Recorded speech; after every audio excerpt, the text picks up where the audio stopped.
দেখবেন খাওয়ার সময় অনেকে আমাদের পাতে তুলে দেয় অনেক কিছু। জামাই বাবাজি খেতে বসছে, শালারা দিতেছে মুরগির রান, খাসির রোস্ট। জামাইকে আর পারি না, বাস বাস বাস, শালা বাবুরা বাস আর দিস না, বলি না? তার মানে জামাইয়ের জন্য এটা বাস, প্লেটে যা আছে যথেষ্ট। আল্লাহ বুঝাতে চাইলেন এই 30 পাড়ায় যা দিয়েছি বাস যথেষ্ট, নতুন করে সমাধানের জন্য অন্য কোথাও চোখ বোলানো লাগবে না। চিল্লা এখন ঠিক কিনা?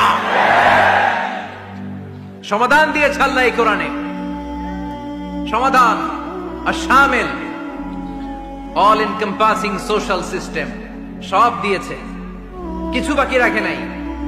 সায়েন্স থেকে শুরু করে, সমাজ বিজ্ঞান থেকে শুরু করে, গার্হস্থ্য অর্থনীতি থেকে শুরু করে, সাহিত্য থেকে শুরু করে, হিস্ট্রি থেকে শুরু করে, প্রাগৈতিহাসিক বর্ণনা থেকে শুরু করে, আমাদের যার যা দরকার তা আল্লাহর কোরআনে আছে না নাই? এজন্য সমাধান খোঁজার জন্য আমরা চোখ রাখবো কোথায়?